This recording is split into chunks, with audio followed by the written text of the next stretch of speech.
आज आपको वो सीक्रेट बताने वाला हूं कि कैसे जेईई मेंस और एडवांस में अंडर 1000 रैंक लेकर आते हैं बच्चे। 9th वाले के बच्चे के पास 4 ईयर उसके पास है। अंडर 1000 रैंक का मतलब टॉप आईआईटीज। आपको पढ़ने के लिए कहूंगा मेंटल एबिलिटी। इसका कारण क्या है? आपके सोचने की क्षमता बढ़नी चाहिए। हेलो बच्चों, आप सभी लोगों ने जेईई मेंस और एडवांस के जब रिजल्ट आते हैं तो ये देखा होगा कि पेपर के फ्रंट पेज पर AIR 1, AIR 100, AIR 500 इस तरीके के रैंक्स बहुत सारे कोचिंग इंस्टीट्यूट छापते हैं। आपके मन में एक बार सवाल जरूर आता होगा कि यार इनके इतने अच्छे रिजल्ट्स कैसे आते हैं जेईई मेंस और एडवांस में। तो आज आपको वो सीक्रेट बताने वाला हूं कि कैसे जेईई मेंस और एडवांस में अंडर 1000 रैंक लेकर आते हैं बच्चे।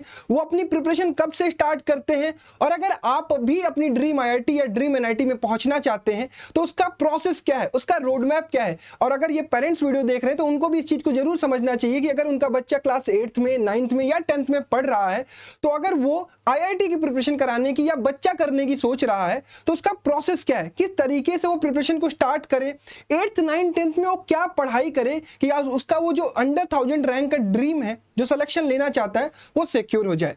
नमस्ते, जय हिंद। मेरा नाम किशन जायसवाल है और मैं रैंकर्स 9th-10th के प्लेटफॉर्म पर प्री फाउंडेशन के बच्चों को पढ़ाता हूं। ऑफलाइन भी पढ़ाता हूं और ऑनलाइन भी पढ़ाता हूं। इस वीडियो में मेरे बारे में आपको बहुत सारी चीजें पता चलेंगी और आपको इस कंटेंट के बारे में बहुत अच्छे से मैं समझाने की कोशिश करूंगा। और ये वीडियो 8th 9th और 10th के बच्चों के लिए है। तो थोड़ा सा समझ लेते हैं कि जेईई मेंस और एडवांस क्या होता है और इसके बेसिस पर आपको सिलेक्शन कैसे मिलता है और इसके बेसिस पर IIT और NIT कैसे मिलती है। जैसे कोई बच्चा क्लास 8th में होगा, कोई बच्चा क्लास 9th में होगा, कोई बच्चा क्लास 10th में होगा। ये तीनों साल के बच्चे इस वीडियो को देख सकते हैं, सुन सकते हैं और समझ सकते हैं। आप 8th 9th 10th में जो भी पढ़ाई कर रहे हो, आप इस पढ़ाई के बाद कभी ना कभी तो 11th में या 12th में जाओगे। जब आप 11th में जाते हो तो यहाँ से आपकी जेईई की जर्नी स्टार्ट होती है और यहाँ से आप जेईई मेंस या जेईई एडवांस जो भी टारगेट कर रहे हो उसकी प्रिपरेशन स्टार्ट करते हो। जब बच्चा 11th पढ़ लेता है और 12th पढ़ लेता है तो 12th में वो जेईई मेंस का पहला अटेम्प्ट या दूसरा अटेम्प्ट देता है, यानी जेईई मेंस ये पहला पड़ाव है आपकी ड्रीम IIT में मिलने का। आप एक बार कमेंट जरूर कर दीजिएगा कि आप कहां से इस वीडियो को देख रहे हैं और आप कौन सी IIT का आपका ड्रीम है और आपको उसको अचीव करना है। जेईई मेंस आप अटेम्प्ट करते हो 12th में और उसके बाद जेईई मेंस क्वालिफाई करने के बाद आप जेईई एडवांस में बैठते हो। आपको इतनी जानकारी तो होगी कि जेईई मेंस को अटेम्प्ट करने और इसमें रैंक लाने से आपको NIT कॉलेज मिलता है, ठीक है। और अगर आप जेईई एडवांस को क्रैक करते हो तो आपको IIT कॉलेज मिलता है, ठीक है। यानी आपके पास बहुत सुनहरा मौका है इस प्रिपरेशन को स्टार्ट करने का और अपने रैंक्स को सिक्योर करने का। उसका तरीका क्या होगा अभी बात करते हैं। 8th 9th 10th में आप इस साल पढ़ रहे होगे तो यानी हो सकता है कि 8th वाला बच्चा 5 ईयर उसके पास है, 9th वाले के बच्चे के पास 4 ईयर उसके पास है और 10th वाले बच्चे के पास 3 ईयर उसके पास है। सारी चीज समझने का, करने का और अपना सिलेक्शन लेने का। मैं बहुत सारी इंटरव्यूज और बहुत सारे अच्छे टीचर्स का बात की के इंटरव्यू सुन चुका हूं। उनको मैं यही सुनता हूं, उन्होंने यही कहा है कि अगर किसी बच्चे को सिलेक्शन लेना है और अंडर 1000 रैंक लेकर आना है तो उसकी प्रिपरेशन स्टार्ट हो जाती है 8th 9th 10th से ही, क्योंकि वहीं से ये टॉप रैंक्स निकलते हैं। आप किसी भी टॉपर का इंटरव्यू सुनिएगा, वो यही बात कहता है कि उसने प्रिपरेशन 8th से या 9th से या 10th से स्टार्ट कर दी थी, उसे सारी चीजें पता चलनी शुरू हो गई थी, वो अच्छे इंस्टीट्यूट में पहुंच चुका था या वो सेल्फ प्रिपरेशन ही वहीं से स्टार्ट कर दिया था।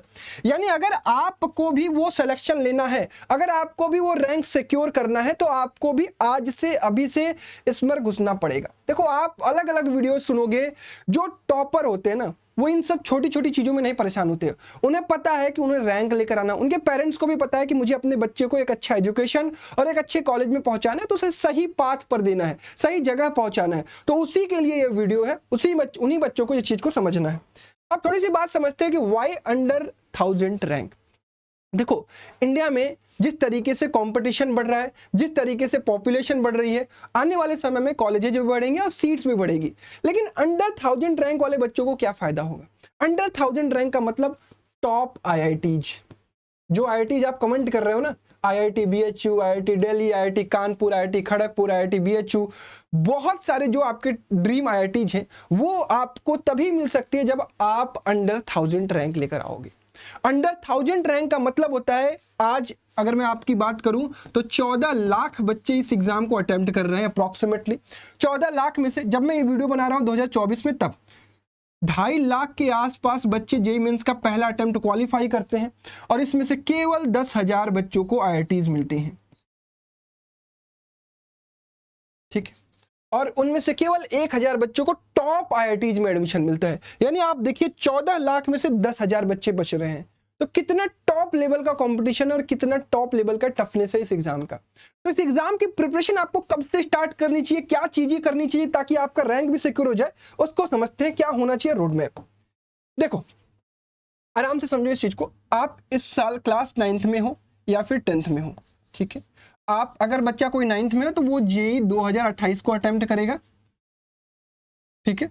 और जो बच्चा 10th में है वो जेईई 2027 को अटेम्प्ट करेगा 12th में अपने, ठीक है। अब आपके पास ये जो क्लास 9th और 10th का समय है ना, ये क्लास 9th एंड 10th का जो समय है, कई सारे पेरेंट्स और बच्चों को लगता है कि मैं अब क्या करता हूँ 9th 10th में बच्चों को इतना प्रेशर दे देता हूँ कि वो 9th में ही 10th 11th का सिलेबस खत्म कर दे और 10th में जाते जाते वो 12th का सिलेबस खत्म कर दे। ऐसा कुछ भी नहीं करना होता है इस प्रिपरेशन में। बेसिकली 9th में आपको 9th लेवल का प्री फाउंडेशन करना होता है। अब ये प्री फाउंडेशन क्या होता है, और 10th में आपको 9th plus 10th complete pre foundation करना होता है। अगर कोई बच्चा 10th में स्टार्ट कर रहा है तो वो 10th में जाकर अपने 9th की भी चीज़ों को रिवाइज करेगा और 10th की भी चीज़ों को रिवाइज करेगा। जब बच्चा 9th में रहता है और जब बच्चा 10th में रहता है, दोनों ही साल उसके पास होती है बेसिक्स को कवर करने के लिए। यानी इंपॉर्टेंट चीज क्या है, क्लास 9 10th में आपको बेसिक्स कवर करना है। इसके बाद जब आप अपनी प्रिपरेशन स्टार्ट करते हो तो आप कॉम्पिटेटिव लेवल की प्रिपरेशन करते हो, सिर्फ बोर्ड की नहीं, कॉम्पिटेटिव लेवल। यानी आपका जो कंटेंट मिलना चाहिए, जो आप कंटेंट पढ़ रहे हो, वो कंटेंट जो होना चाहिए केवल एनसीईआरटी लेवल नहीं होना चाहिए, आपके किसी भी कोचिंग इंस्टीट्यूट के मटेरियल के अकॉर्डिंगली होना चाहिए, किसी भी अच्छे लेवल की किताबों के अकॉर्डिंगली होना चाहिए, ताकि आप वो हर बेसिक चीज पढ़ो जो आप जाकर क्लास 11th या फिर क्लास 12th में यूज करो। ये चीज यहां पर आपके स्ट्रांग बनाने के लिए आपको बेस स्ट्रांग बनाना पड़ेगा, और वो काम करना है आपको 9th और 10th में। तो 9th और 10th में भैया करना क्या क्या है, देखो 9th और 10th में आपको, जैसे मान लीजिए कोई बच्चा ऑफलाइन कोचिंग में हो सकता है, कोई बच्चा ऑनलाइन कोचिंग में हो सकता है, ठीक है। इस चीज को थोड़ा और अच्छे समझते हैं। कोई बच्चा ऑफलाइन कोचिंग में हो सकता है और कोई बच्चा ऑनलाइन कोचिंग में हो सकता है। दोनों ही जगह बच्चा जो है अच्छे तरीके से एक कंटेंट को पढ़ेगा। कॉम्पिटेटिव लेवल का कंटेंट, ये ध्यान रखिएगा, कॉम्पिटेटिव लेवल का कंटेंट कहीं भी पढ़ो कोई दिक्कत नहीं है, आप कॉम्पिटेटिव लेवल का कंटेंट आपको मिल जाए। अब इसके बाद आप अपनी एनसीईआरटी, तो यार बहुत बेसिक सी चीज होगी, ये तो सब लोग करता है। एनसीईआरटी के बाद आप स्टडी मटेरियल लगाना शुरू करो, और स्टडी मटेरियल में ना क्वेश्चन बहुत लगाने पड़ेंगे आपको, 100 से 150 पर चैप्टर। ये तो हो गए आपके उसके लिए। फिर लगभग 30 से 40 कॉम्पिटेटिव क्वेश्चन, ठीक है। तो ये काम आपको हर चैप्टर में करना पड़ेगा। अब ये हो गई पढ़ाई। इसके बाद आपके पास प्रॉपर आपके नोट्स होने चाहिए, प्रॉपर आपके पास रिवीजन नोट्स होने चाहिए। आपको समय समय पर टेस्ट देना पड़ेगा, और ये टेस्ट ऑब्जेक्टिव वाले टेस्ट देने पड़ेंगे। ऑब्जेक्टिव में भी निगेटिव मार्किंग वाले, क्योंकि आगे जाके आपको एग्जाम्स में निगेटिव मार्किंग वाले टेस्ट देने हैं। अब इससे फायदा क्या हुआ, जब आप इतना काम करना शुरू करेंगे 9th और 10th में, तो आपके स्टडी आवर बढ़ने लगेंगे, आपके अपने आप स्टडी आवर बढ़ने लगेंगे। अब आपका स्टडी आवर कितना था और कितना हो जाएगा ये मैं आपको बता दूं। आप सपोज स्कूल से आने के बाद अभी तक 1-2 घंटा बस अपने स्कूल का काम करते थे, अभी ये आपको बढ़ाना पड़ेगा, अभी ये आपको 4 से 6 घंटे करने पड़ेंगे। अब जब आपको आदत पड़ेगी 9th और 10th में 4 से 6 घंटे पढ़ने की, सवाल लगाने की, बुक रीडिंग करने की, पेपर देने की, टेस्ट देने की, निगेटिव मार्किंग वाले टेस्ट देने की, कई सारे बच्चों में कॉम्पिटिट करने की, तब आपके अंदर एक प्रोग्रेस आना शुरू होगा, तब आपके अंदर वो कॉम्पिटिटिव का एनवायरनमेंट आना शुरू होगा। यानी 9th और 10th में यही सारी चीजें आपको सीखनी है केवल। फिर जब आप 11th 12th में एंट्री करोगे तो यही स्टडी आवर आपका बढ़ने लगेगा, क्योंकि वहां पर वर्कलोड भी ज्यादा होगा, 7 से 8 घंटा। जब आप यहां पर पहुंचोगे ना, जब आप 7 से 8 घंटा रेगुलरली काम करना शुरू करोगे 11th और 12th में, ये 2 साल, और वहां पर आप अपने 11th और 12th का ही सिलेबस पढ़ रहे होगे, तब डेफिनेटली आपका स्कोर, सपोज 300 नंबर का जेईई मेंस का पेपर होता है, ठीक है। अगर आप इसमें 250 प्लस स्कोर करना शुरू कर रहे हो तो आप डेफिनेटली अपना रैंक सिक्योर कर रहे हो 99 परसेंटाइल से ऊपर, और अगर बहुत अच्छा करते हो 99.99 परसेंटाइल के ऊपर जाते हो तो आपकी टॉप रैंक्स आती है, 1000 रैंक्स के अंदर आती है। फिर जब आप एडवांस का पेपर अटेम्प्ट करते हो तो वहां पर भी बहुत अच्छा रैंक सिक्योर करते हो। यानी आपने देखा आप क्या करने रहे हो, क्या कुछ डिफरेंट कर रहे हो, थोड़ा सा डिफरेंट कर रहे हो। आप अपने आप को स्कूल लेवल से हटाकर कॉम्पिटेटिव लेवल में एंट्री कर रहे हो। अब स्कूल में आपको बहुत सारे सब्जेक्ट पढ़ाए जाते हैं, यहां पर आपको बहुत सारे सब्जेक्ट को डीप में नहीं पढ़ना है। बेसिकली अगर कोई बच्चा जेई को टारगेट कर रहा है तो उसे 4 सब्जेक्ट पर ज्यादा ध्यान देना है। एक तो हो गया मैथ, एक तो हो गया फिजिक्स, और एक हो गया केमिस्ट्री, और एक मैं एक्स्ट्रा सब्जेक्ट आपको पढ़ने के लिए कहूंगा मेंटल एबिलिटी। इसका कारण क्या है, आपके सोचने की क्षमता बढ़नी चाहिए। देखो मैथ फिजिक्स केमिस्ट्री आप पढ़ोगे तो आपका जो आपका स्कॉलिस्टिक्स होता है, यानी जो स्कूल से रिलेटेड सब्जेक्ट्स होते हैं वो स्ट्रांग होगा, आपका कॉन्सेप्ट स्ट्रांग होगा। बट मेंटल एबिलिटी पढ़ते हो तो आपके सोचने की क्षमता इंक्रीज होगी, और ये आपको काम देगा जेई एडवांस में। क्योंकि जेई एडवांस क्या होता है, आपके लिए नए सवाल बनाता है, और नए सवाल आप तभी लगा पाओगे जब आपकी सोचने की क्षमता ज्यादा होगी, आपका आईक्यू स्ट्रांग होगा, आप बहुत तेजी से चीजों को ग्रैब करना सीखोगे, बहुत तेजी से चीजों को समझना सीखोगे। तो ये सब्जेक्ट्स आपको काम देंगे सब्जेक्ट में, लेकिन जो एफिशिएंसी चाहिए आपको जेई एडवांस के पेपर को क्रैक करने के लिए, जेई एडवांस में अच्छे रैंक लाने के लिए, वो आपको इंक्रीज कराएगा मेंटल एबिलिटी। यानी 9th और 10th में आप इस सब्जेक्ट को भी पढ़ना शुरू करो, verbal reasoning and non verbal reasoning. जब आप कोई बड़े लेवल का कंपटीशन देते हो, यूपीएससी देते हो, एसएससी देते हो, इस तरीके के कंपटीशन देते हो, उसमें ये सब्जेक्ट का एग्जाम भी होता है, बट आपके जेई में नहीं होता है। बट इसको पढ़ने से आपका दिमाग तेज होगा, तो ये आपको हेल्प करेगा। तो ये सब्जेक्ट पर आपको ध्यान देना है। जैसे आप मैथ पढ़ रहे हो तो मैथ में आप अपने एनसीईआरटी तो लगा ही रहे हो। अब आपके पास कोई साइड बुक है, आरएस है, आरडी है, ये लगाओ, कोई एक लगाओ कंपटीशन का। इसके अलावा आप खोजो स्टडी मटेरियल, आपको कहीं से मिल जाए किसी कोचिंग का, क्योंकि उसमें जो क्वेश्चंस होते हैं वो कॉम्पिटेटिव होते हैं।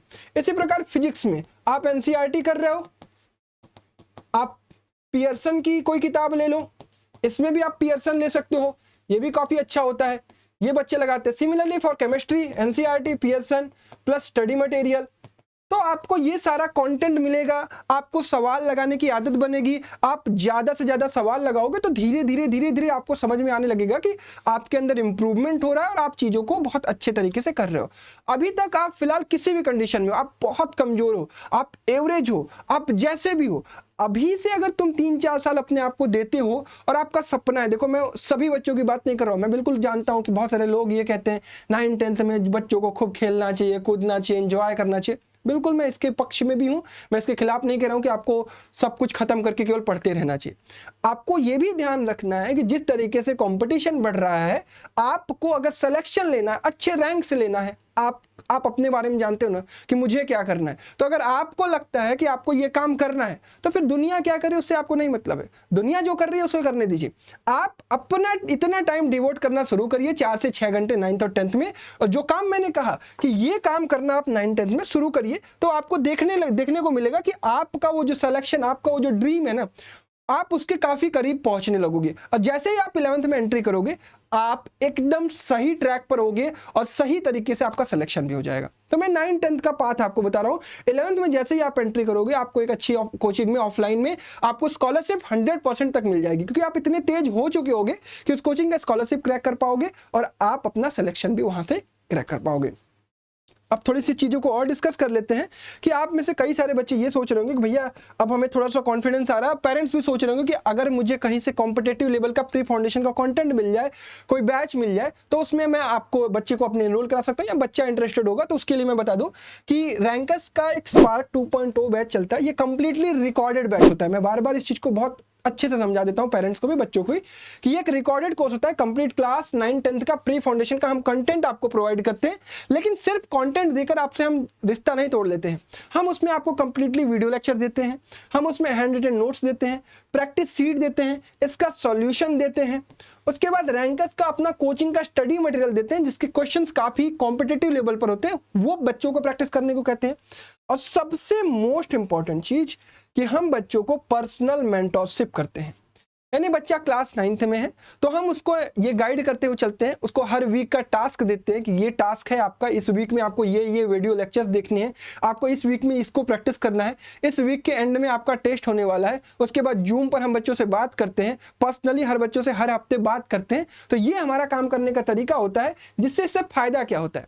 देखिए लाइव क्लासेस भी की जा सकती है, बट लाइव क्या होता है कि हर बच्चा हर समय में अवेलेबल नहीं होता कहीं, क्योंकि पूरे भारत के अलग अलग कोनों से बच्चे मेरे साथ पढ़ते हैं, तो वो बच्चे अलग अलग टाइम पर स्कूल जाते हैं, तो उसके अकॉर्डिंगली लाइव क्लासेस कर पाना काफी मुश्किल था। और रिकॉर्डेड कोर्स में ये फायदा होता है कि बच्चों को एक क्वालिटी कंटेंट मिलता है, जिसमें केवल कंटेंट रहता है, बहुत सारी इधर उधर की बातें नहीं होती है, मजाक मस्ती बहुत ज्यादा नहीं होती है, क्वालिटी कंटेंट आपको मिलेगा। 3 घंटा 2.5 घंटा आप डेली बैठकर उसको देखोगे, आपका धीरे धीरे बहुत अच्छे तरीके से सिलेबस भी कंप्लीट होता चलेगा। आपको स्टडी मटेरियल लगाना पड़ेगा, आपको क्वेश्चन प्रैक्टिस करने पड़ेंगे, और वो सारी चीजें हम ही प्रोवाइड करेंगे। ठीक है, तो जो भी पेरेंट्स, जो भी बच्चे अपने बच्चों को 9th 10th में ही कॉम्पिटिटिव लेवल की प्री फाउंडेशन स्टार्ट कराना चाहते हैं जेई या नीट के लिए, उन बच्चों के लिए हमारे पास स्पार्क 2.0 बैच है। कहां से मिलेगा? आपको प्ले स्टोर एंड्रॉयड पर जाना है, रैंकर्स फाउंडेशन सर्च करना है। क्या सर्च करना है? Rankers foundation. डिटेल आपको डिस्क्रिप्शन बॉक्स में मिल जाएगी, वहां पर log in as a student करेंगे। उसके बाद आपको स्पार्क 2.0 बैच दिखेगा, उस बैच को आप ऑफर कोड अगर जहां भी जो भी अवेलेबल होगा उस समय उसको आप देख लीजिएगा, उसको अप्लाई कर दीजिएगा। वहां आई एम इंटरेस्टेड पर क्लिक करिएगा। क्लिक करने के बाद आपको एक लिंक जाएगा, वहां से आप पेमेंट करके उस बैच में एनरोल कर सकते हैं। बहुत सारे फ्री कंटेंट उस ऐप में और उस बैच में अवेलेबल होंगे। मेक श्योर कि आप उसको एक बार जरूर देख लीजिएगा। और उससे सबसे पहले आपको एक वीडियो होगी ऑल अबाउट स्पार्क बैच, आप इसको एक बार जरूर देख लीजिएगा। आपको सारी चीजें समझ में आ जाएंगी कि हम लोग कैसे कैसे काम करने वाले हैं, कैसे आपको वीडियोस मिलने वाली है, कैसे मेंटरशिप मिलने वाली है, कैसे मटेरियल मिलने वाले हैं, और बहुत सारी चीजें फ्री में अपलोडेड है। उसको आप एक बार चेकआउट कर लीजिएगा कि यहाँ पर कैसा कंटेंट, कैसा मटेरियल, कैसा डीपीपी, कैसा सॉल्यूशन मिलने वाला है। और ये सारी चीजें बहुत मिनिमम कॉस्ट पर है। 3999 इसका कॉस्ट है। ये कंप्लीट 1 ईयर के लिए है। इस पर 500 ऑफ हो जाएगा, तो ये 3500 के आसपास हो जाएगी। और इसमें भी कंफ्यूज मत होइएगा, आपको दोनों साल का कंटेंट मिलेगा। बट अगर बच्चा क्लास 9th का है तो उसके जो मेंटर होंगे वो उसको केवल क्लास 9th की वीडियोस देखने के लिए बोलेंगे, और जो क्लास 10th का होगा उसको जो मेंटर होगा जहां पर रिक्वायर्ड 9th की होगी उसे 9th को देखने के लिए भी कहा जाएगा रिवाइज करके, और जहां पर 10th की रिक्वायर्ड होगी वो 10th का दिखेगा। उसे 1 साल का एक्सेस मिलेगा, और 1 साल में हम कंप्लीट सिलेबस आपको पढ़वा भी रहे होंगे, समझा भी रहे होंगे, और आपको प्रॉपर प्रैक्टिस कराते हुए सिलेबस को फिनिश भी करा रहे होंगे। तो इस तरीके से हम 9th 10th से ही अपने कॉम्पिटिटिव प्रिपरेशन को स्टार्ट कर सकते हैं, और जो भी आपकी ड्रीम IIT, ड्रीम NIT है उसमें आपका सिलेक्शन सिक्योर भी कर सकते हैं। ठीक है, that's all from my side, thank you so much. और आप एक बार इसका स्क्रीनशॉट लेना चाहते हैं कि आपको स्पार्क 2.0 बैच में क्या मिलेगा, आप एक बार स्क्रीनशॉट ले सकते हैं। और अगर आपको कोई बातचीत होगी तो आप इस नंबर पर कॉल कर सकते हैं 8176059435। ये मेरा ही नंबर है, आप मुझे कॉल कर सकते हैं। और मैं बैच के बारे में अगर आपको कुछ पूछना होगा बैच के बारे में तो उस वहाँ से मैं आपको बता दूंगा। ठीक है, तो आप एक बार कॉल करके पूछ सकते हैं कि अभी बैच कब से, मतलब कब इनरोल कर सकते हैं, क्या प्रोसेस है, वो सारी चीज़ें आप समझने के बाद मेरे को कॉल बैक कर सकते हैं और उस बैच में इनरोल कर सकते हैं। ठीक है, that's all from my side, thank you so much, bye bye, take care, best of luck and जय हिंद।